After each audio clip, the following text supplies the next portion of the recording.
नमस्कार दोस्तों, स्वागत है आपका बालाजी कोचिंग क्लासेस में। तो ये आपका लेक्चर नंबर 2 रहेगा हिस्ट्री पे।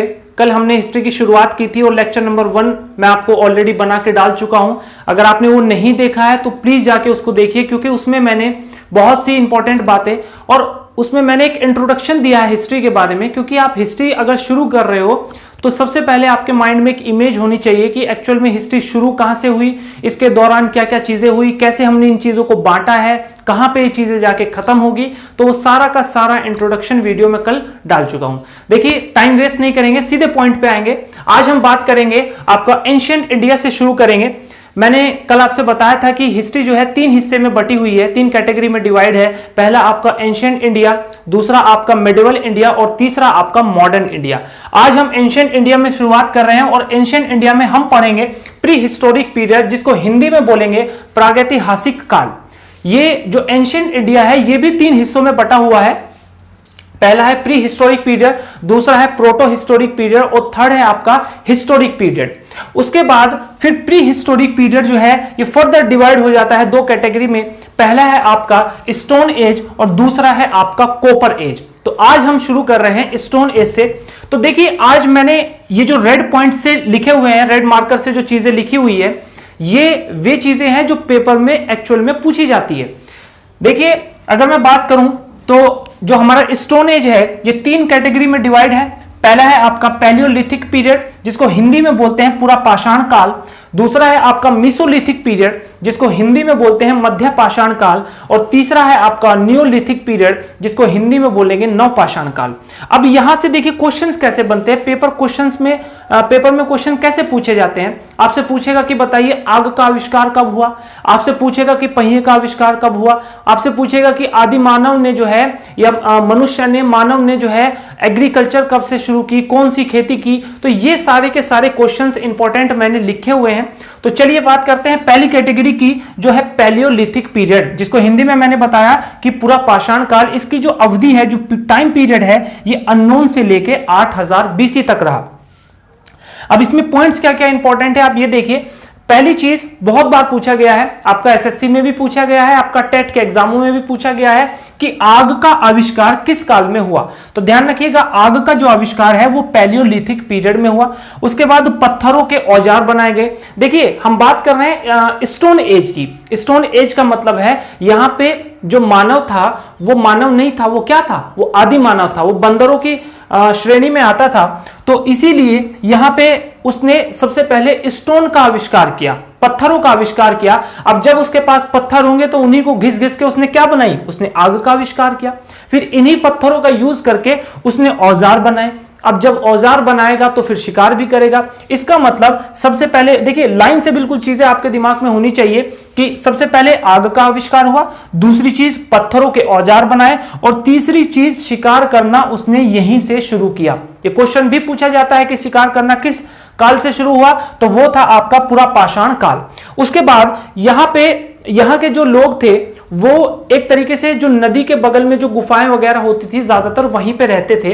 और ये जो गुफाएं हैं इनकी चित्रकारी मिली है, जिसके सबूत कहां से मिले हैं, भोपाल के भीमबेटका से इसके सबूत मिले हैं। तो ध्यान रखिएगा, ये वे पॉइंट्स हैं जो एग्जाम में पूछे जाते हैं। उसके बाद अगर हम बात करें मध्य पाषाण काल की, या जिसको इंग्लिश में बोलेंगे मीसोलिथिक पीरियड, इसकी जो टाइम पीरियड रहेगी वो 8000 बीसी से लेकर 4000 बीसी तक रहेगी।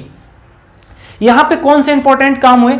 सबसे पहला इंपॉर्टेंट काम हुआ कि यहां से पशुपालन शुरू हुआ, पशुओं को पालना शुरू कर दिया यहां पे। और ये बहुत बार पूछा गया है, जिसकी पशुपालन की शुरुआत की गई और जिसके सबूत कहां से मिले हैं, जिसके सबूत ये मिले हैं जो पशुपालन है, आदमगढ़ ये आपका मध्य प्रदेश है, याद रखिएगा, कंफ्यूज मत होइएगा, आजमगढ़ में कंफ्यूज मत होइएगा, वो उत्तर प्रदेश में है, लेकिन यह है आदमगढ़। उसके बाद में बात करूं अगर नियोलिथिक पीरियड की, नियोलिथिक पीरियड को हिंदी में बोलते हैं नवपाषाण काल। इसकी जो टाइम पीरियड रहेगी वो 4000 बीसी से लेके 2500 बीसी तक रहेगी। इसमें सबसे इंपॉर्टेंट क्या है, यहां पे एग्रीकल्चर भी शुरू हो गई, मतलब कृषि शुरू हो गई। और किस चीजों की इसने एग्रीकल्चर किया, किस चीजों की कृषि की, तो इसने जौ, गेहूं और कपास। ये क्वेश्चन पूछा जाता है कि कपास की खेती सबसे पहले कहां शुरू हुई, वो आपका नियोलिथिक पीरियड में ही शुरू हो गई। उसके बाद पहला जानवर इन्होंने कुत्ते को बनाया। इन्होंने इन लोगों ने जो जानवर पाला उसमें सबसे पहले क्या था, इन्होंने कुत्ते को पाला। उसके बाद इन्होंने पहिए का आविष्कार किया। ये बहुत इंपॉर्टेंट है, सीटेट, एसएससी कई बार ये क्वेश्चन पूछा गया है कि पहिए का आविष्कार किस काल में हुआ, तो याद रखिएगा वो काल कौन सा था, वो नियोलिथिक पीरियड था। तो इसका आप एक स्क्रीनशॉट लीजिए और फिर हम बात करते हैं आगे की कैटेगरी आपका प्रोटो हिस्टोरिक पीरियड। तो आप इसका स्क्रीनशॉट ले लीजिए। चलिए दोस्तों आगे शुरू करते हैं। देखिए अब हम पढ़ेंगे प्रोटो हिस्टोरिक पीरियड, जिसको हिंदी में बोलेंगे हम आदि ऐतिहासिक काल। ये दो पार्ट में डिवाइड होगा। पहला है आपका इंडस वैली सिविलाइजेशन, जिसको हिंदी में बोलेंगे सिंधु घाटी सभ्यता, और दूसरा है आपका वैदिक सिविलाइजेशन, जिसको हिंदी में बोलेंगे वैदिक सभ्यता। अब शुरू करते हैं इंडस वैली सिविलाइजेशन। देखिए इंडस वैली सिविलाइजेशन का जो टाइम पीरियड है ये 2500 बीसी से लेके ये 1750 बीसी तक का आपका समय है। देखिए आपको पहले ही देखते ही समझ में आ रहा होगा, इंडस वैली मतलब सिंधु आप जानते हैं एक नदी का भी नाम है, एक नदी है जो कि चाइना से निकलती है, चाइना के तिब्बत से निकलती है, और ये आपका जम्मू कश्मीर से होते हुए पाकिस्तान से होते हुए अरेबियन सी में गिर जाती है। यहां पे मैंने एक फिगर भी बनाया है, इसके लिए आप एक थोड़ा सा मैं आपको आइडिया दे दूं, क्योंकि ये जो सभ्यता पढ़ेंगे हम, ये जो सिविलाइजेशन पढ़ेंगे, इसमें जो टाउन्स होंगे, जो एक तरीके से साइट्स होंगी, ये सारी की सारी इंडस वैली सिविलाइजेशन के आसपास ही होंगी। इसीलिए इसका नाम पड़ा क्या, इंडस वैली सिविलाइजेशन। देखिए अब अगर मैं बात करूं इंडस वैली सिविलाइजेशन, मैंने आपको जैसे बताया कि चाइना से ये नदी निकलती है और जम्मू कश्मीर से होते हुए यहां पाकिस्तान से होते हुए अरेबियन सी में गिर जाती है।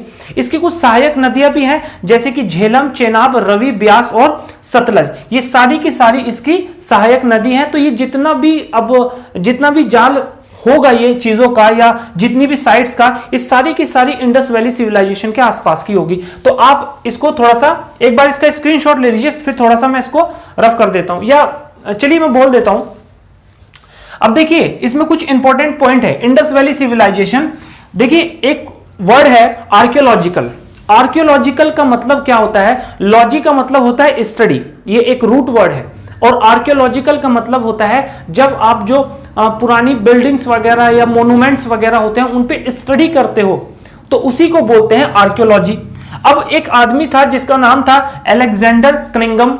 अलेक्जेंडर कनिंघम जो था 1857 में इसने कुछ फॉसिल्स को इकट्ठा किया और उन पर रिसर्च करनी शुरू की, जिसकी वजह से इसको फादर ऑफ इंडियन आर्कियोलॉजी बोला जाता है। तो ध्यान रखिएगा, फादर ऑफ इंडियन आर्कियोलॉजी किसको बोला जाता है, आपका अलेक्जेंडर कनिंघम को बोला जाता है। उसी के बाद इसी अलेक्जेंडर कनिंघम ने जो हमारा एक डिपार्टमेंट है गवर्नमेंट का, भारत सरकार का, जिसको आर्कियोलॉजिकल सर्वे ऑफ इंडिया कहा जाता है। तो ध्यान रखिएगा आर्कियोलॉजिकल सर्वे ASI जिसकी शॉर्ट फॉर्म होती है आर्कियोलॉजिकल सर्वे ऑफ इंडिया, जिसको फाउंड किया था, कब किया था, किस साल में, 1861 में, जिसका हेडक्वार्टर कहां पे है, न्यू दिल्ली में। और किसने किया था, अलेक्जेंडर कनिंघम ने ही किया था। तो ध्यान रखिएगा। उसके बाद 1905 में आर्कियोलॉजिकल सर्वे ऑफ इंडिया जो था, इसका जो चेयरमैन बना उसका नाम था जॉन मार्शल। जॉन मार्शल इस आर्कियोलॉजिकल सर्वे ऑफ इंडिया का चेयरमैन बना, जिसने टर्म यूज किया इंडस वैली। ये इंडस वैली जो शब्द है सबसे पहले जॉन मार्शल ने ही टर्म को यूज किया था। तो आप एक बार इसका स्क्रीनशॉट लीजिए, फिर हम नेक्स्ट बातों पे चलते हैं और आगे इस बात को बढ़ाते हैं। देखिए दोस्तों, अब इंडस वैली सिविलाइजेशन जो सिंधु घाटी सभ्यता है, इसको हड़प्पा सभ्यता भी कहा जाता है। तो ध्यान रखिएगा, हड़प्पा सभ्यता भी इसी को कहा जाता है, सिंधु घाटी सभ्यता को या फिर इंडस वैली सिविलाइजेशन को। इसके कुछ इंपॉर्टेंट पॉइंट्स हैं जो कि पेपर में बहुत ज्यादा पूछे जाते हैं। पहली बात तो इसकी जो खोज थी, जो इंडस वैली सिविलाइजेशन की जो खोज थी, वो दयाराम साहनी ने की थी। ये नाम बहुत ज्यादा पेपर में पूछा जाता है, तो इसको ध्यान रखिएगा, जिसकी खोज दयाराम साहनी ने की। इसके बाद इसको ब्रॉन्ज एज या फिर कांस्य युग भी कहा जाता है, क्योंकि कॉपर की खोज पहले हो चुकी थी और टिन में मिला के ब्रॉन्ज बनाया गया, तो वो इंडस वैली सिविलाइजेशन में ही बनाया गया, जिसकी वजह से इसको ब्रॉन्ज एज या फिर आपका कांस्य युग हिंदी में बोलेंगे कहा जाता है। उसके बाद नेक्स्ट पॉइंट है, यह एक शहरी सभ्यता थी। शहरी सभ्यता का मतलब क्या है कि जब इस बारे में खोज हुई या ये जो साइट्स थी ये खोजी गई तो वहां पे पाया गया कि वहां पे चीजें बड़े ही सिस्टम से थी, नालियां बनी हुई थी, घर वगैरह थे, ईंटें, जो ईंटें पाई गई वो सब की सब एक मतलब एक पूरी शेप में थी। ऐसा नहीं कि कोई ईंट बड़ी थी या कोई ईंट छोटी थी, सारी की सारी कांस्टेंट थी, सारी की सारी बराबर थी। इसीलिए वहां की जो टाउन प्लानिंग थी, वहां पे कुएं पाए गए, वहां पे आपका एक तरीके से जो आज के टाइम में स्विमिंग पूल बोलते हैं, वहां पे वो स्विमिंग पूल पाए गए। तो ऐसा आभास होता है कि वहां की जो सभ्यता थी वो सभ्यता जो थी एकदम पूरे सिस्टम से थी, इसीलिए उसको शहरी सभ्यता भी कहा जाता था। उसके बाद इंडस वैली सिविलाइजेशन के सर्वाधिक स्थल, जिसको इंग्लिश में बोलेंगे साइट्स, कहां पे मिलते हैं? गुजरात में। तो क्वेश्चन पूछा जाता है कि इंडस वैली सिविलाइजेशन के सबसे जो ज्यादातर स्थल जो थे, साइट्स थी, वो कहां पे पाई जाती है? तो गुजरात में पाई जाती है। अब नेक्स्ट स्टेप क्या रहेगा हमारा कि ये जो साइट्स हैं, अब आपको इनके बारे में जानकारी होनी चाहिए। तो अब वन बाय वन हम इनके बारे में बात करेंगे, तब तक आप इसको नोट कर लीजिए।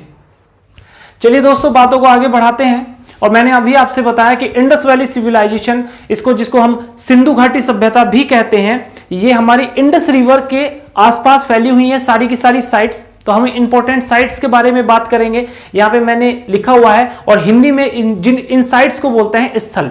देखिए ये स्थल, ये साइट्स जो है बहुत इंपॉर्टेंट है, पेपर में बहुत ज्यादा पूछी जाती हैं। और जो हमारी इंडस रिवर है और प्लस उसकी जो ट्रिब्यूटरीज हैं, जो सहायक नदियां हैं, ये सारी की सारी उसके आसपास ही फैली हुई हैं, उन नदियों के अगल बगल में ही है ये। तो अगर हम बात करें हड़प्पा जो है ये बहुत इंपॉर्टेंट है। क्यों? क्योंकि हमने ये भी पढ़ा कि इंडस वैली सिविलाइजेशन को हम हड़प्पा सिविलाइजेशन भी कहते हैं। उसका रीजन ये है क्योंकि ये कब खोजी गई? ये खोजी गई आपकी 1921 में। 1921 में खोजी गई, इसका मतलब सबसे पहले ये खोजी गई, इसीलिए इंडस वैली सिविलाइजेशन का नाम ही हड़प्पा सिविलाइजेशन रख दिया गया। तो हड़प्पा जो है ये कहां पर है? ये आपका पाकिस्तान में है, 1921 में खोजी गई। और ये किस नदी के बगल में है? ये आपकी रावी रिवर के बगल में है, रावी नदी के बगल में है। उसके बाद दयाराम सानी वो आदमी था जिसने इसकी खोज की। उसके बाद यहां में मैंने कुछ इंपॉर्टेंट पॉइंट लिखे हुए हैं। पहला पॉइंट है कि फसल, यहां की जो मेन फसल थी वो गेहूं और जौ थी। यहां की जो मेन फसल वो गेहूं और जौ थी। उसके बाद कब्रिस्तान यहां से प्राप्त हुए। कब्रिस्तान का मतलब यहां पे प्रथा शुरू हो गई थी लोगों को दफनाना और उनको जलाने की। उसके बाद नेक्स्ट पॉइंट है, यहां से देवी की मूर्ति भी मिली। तो देवी की मूर्ति कहां से मिली? देवी की मूर्ति भी आपकी हड़प्पा से ही मिली। उसके बाद सेकंड पॉइंट है आपका, सेकंड साइट है आपकी मोहनजोदड़ो, ये भी पाकिस्तान में है। और ध्यान रखिएगा मैंने लिखा हुआ है ये सबसे लार्जेस्ट है, ये इंडस वैली सिविलाइजेशन की सबसे बड़ी साइट है, यह सबसे बड़ा स्थल है। याद रखिएगा, बार बार पेपर में पूछा गया है। उसके बाद ये कि एक साल बाद इसको भी खोजा गया 1922 में। और ये किस नदी के बगल में बसा हुआ है? सिंधु रिवर के। इसको खोजा किसने? इसको खोजा आपका राखलदास बैनर्जी ने इसको खोजा। उसके बाद यहां से क्या क्या प्राप्त हुआ हमें? यहां से हमें स्नानागार प्राप्त हुआ। स्नानागार मतलब जो आज के टाइम में स्विमिंग पूल आप बोलते हो, नहाने वगैरह का सिस्टम, नहाने वगैरह की जो जगह थी, ये वहां पे कहां से प्राप्त हुई? मोहनजोदड़ो से प्राप्त हुई। उसके बाद नटराज की मूर्ति भी यहीं से प्राप्त हुई। तीसरे पॉइंट है पशुपतिनाथ की मूर्ति भी हमें कहां से मिली? क्वेश्चन पेपर में पूछा जाता है कि नटराज की मूर्ति, ध्यान रखिएगा ये भी पूछा गया है कई बार कि नटराज की मूर्ति किससे रिलेटेड है? ये आपकी भगवान शिव से रिलेट करती है। उसके बाद पशुपतिनाथ की मूर्ति है वो भी कहां से मिली हमें? मोहनजोदड़ो से मिली। उसके बाद तीसरे पॉइंट की बात करते हैं। तीसरा पॉइंट है आपका चनहुदड़ो जो है ये आपकी पाकिस्तान में है। और ये कब खोजी गई? ये 1931 में। 1931 में ये खोजी गई। और ये किस रिवर के बगल में है? ये भी आपकी सिंधु रिवर के बगल में है। और ये किसने खोजी? ये गोपाल मंजूमदार ने इसको खोजा। और यहां से इंपॉर्टेंट पॉइंट क्या बनता है?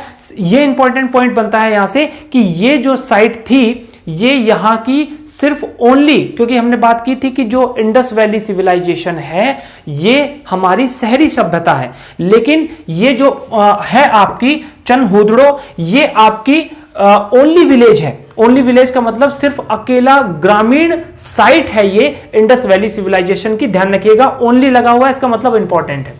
उसके बाद यहां से गोल ईंटें प्राप्त हुई और हाथी का दांत, हाथी का दांत भी कहां से प्राप्त हुआ, यहीं से प्राप्त हुआ। अगली बात करेंगे लोथल की। लोथल आपका गुजरात में है, वेरी इंपॉर्टेंट। कब खोजा गया, 1955 में, और ध्यान रखिएगा ये आपका 1931 में खोजा गया था।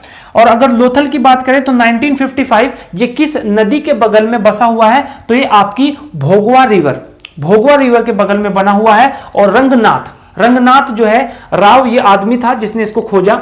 उसके बाद इससे रिलेटेड पॉइंट क्या है, ये इस सभ्यता का बंदरगाह था, मतलब हिंदी में बोले तो और इंग्लिश में बोले तो पोर्ट, तो ये पोर्ट था, ठीक है, तो इसको ध्यान रखिएगा। उसके बाद घोड़े की अस्थियां, घोड़े की अस्थियां भी कहां से प्राप्त हुई, हमें यहीं से प्राप्त हुई। उसके बाद ट्विन कैपिटल, जुड़वा राजधानी, twin capital of Indus valley civilisation, वो कौन सी थी, हड़प्पा और मोहनजोदड़ो। उसके बाद नेक्स्ट बात करते हैं कालीबंगन। कालीबंगन कहां पे है, आपका राजस्थान में। किस साल में खोजा गया, 1953 में खोजा गया। और ये आपका घग्गर रिवर के बगल में है। और अमलानंद घोष वो आदमी था जिसने इसकी खोज की। उसके बाद इससे कोई इंपॉर्टेंट पॉइंट नहीं बनते, आप सिर्फ इतना ही याद रखिएगा। उसके बाद बात करें तो रखी गारही जो है, रखी गारही जो साइट है ये 1990 में खोजी गई और ये हरियाणा में स्थिर है। और ये इंडिया में, क्योंकि सबसे बड़ी तो कौन सी है, मोहनजोदड़ो है, लेकिन ये पाकिस्तान में है, भारत में नहीं है। तो इंडिया की सबसे बड़ी लार्जेस्ट जो साइट है वो कौन सी है, वो है आपकी रखी गारही। तो रखी गारही जो है इंडिया की सबसे बड़ी है, 1990 में खोजी गई। किस नदी के बगल में है, ये आपकी सरस्वती रिवर के बगल में है। और रफीक मुगल वो आदमी था जिसने इसको खोजा। तो ये आपकी कुछ इंपॉर्टेंट साइट्स थी, आप इसका स्क्रीनशॉट ले लीजिए, बहुत इंपॉर्टेंट है। मैंने मेन पॉइंट टू पॉइंट बातें लिखी हैं, अगर आप इसमें कुछ जो भी चीजें मैं बोलता हूं अगर मैंने यहां पे नहीं लिख रखी है, वैसे जो इंपॉर्टेंट है मैं वही लिखता हूं। और अगर मैं कुछ बोल रहा हूं, अगर आपको लगता है कि या आपको लगता है कि वो इंपॉर्टेंट है, तो आप अपने नोट्स में उसको भी ऐड कर सकते हैं। तो आज के लिए इतना ही, अगली लेक्चर में मिलेंगे और अगली में हम बात करेंगे वैदिक सिविलाइजेशन के बारे में। तो आज के लिए इतना ही, बहुत बहुत धन्यवाद।